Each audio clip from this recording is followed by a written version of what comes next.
சொந்த தாய் மாமனை ஓட ஓட விரட்டி வெட்டி கொலை பண்ணிருக்கிறாரு இங்க ஒரு மருமகன். பாசத்தை கொடுத்த தாய் மாமனுக்கு மரணத்தை திருப்பி கொடுத்தது ஏன்?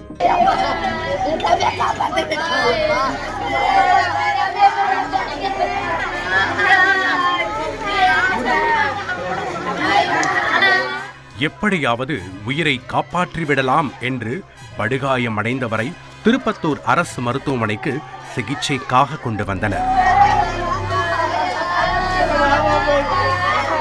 ஆனால் அவர்களின் நம்பிக்கை பொய்த்துவிட்டது. அந்த மரணம் கூடியிருந்த உறவினர்களை உலுக்கியது.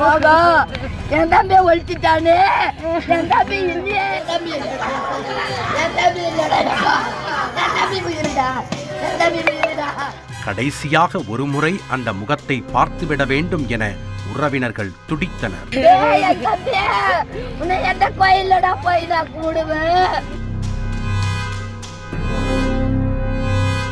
அதோடு அவர்கள் உதிர்த்த வார்த்தைகள் நடந்திருப்பது ஒரு திட்டமிட்ட கொலை என்பதை உறுதிப்படுத்தியது. கொல்லப்பட்டவர் திம்மராயன். திருப்பத்தூர் மாவட்டம் ஜோலார்பேட்டை அடுத்த வக்கனம்பட்டி பகுதியைச் சேர்ந்தவர். 48 வயதான இவருக்கு திருமணம் முடிந்து மனைவி, பிள்ளைகள் உள்ளனர்.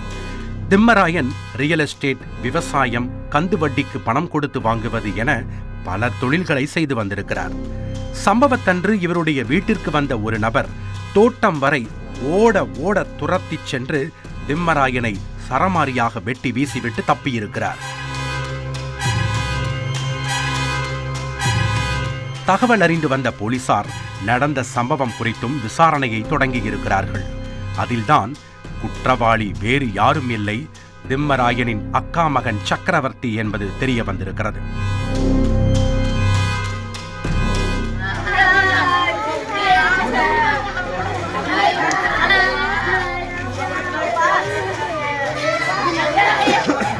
திம்மராயனுக்கு மொத்தம் 3 சகோதரிகள். அதில் மூத்த அக்கா மகன்தான் இந்த சக்கரவர்த்தி. இவர் ஒரு இராணுவ வீரர். 4 வருடங்களுக்கு முன்புதான் விருப்ப ஓய்வை பெற்றுக்கொண்டு சொந்த ஊருக்கு வந்திருக்கிறார். ஊர் திரும்பிய பிறகு சக்கரவர்த்தி கோழி, ஆட்டுப்பண்ணை வைத்து சம்பாதிக்க நினைத்திருக்கிறார். அதற்காக தனக்கு சொந்தமான 1 ஏக்கர் 12 சென்ட் நிலத்தை அடமானமாக வைத்து இதே ஊரில் இருக்கும் ஒரு பைனான்சியரிடம் லட்சக்கணக்கில் பணம் வாங்கியிருக்கிறார்.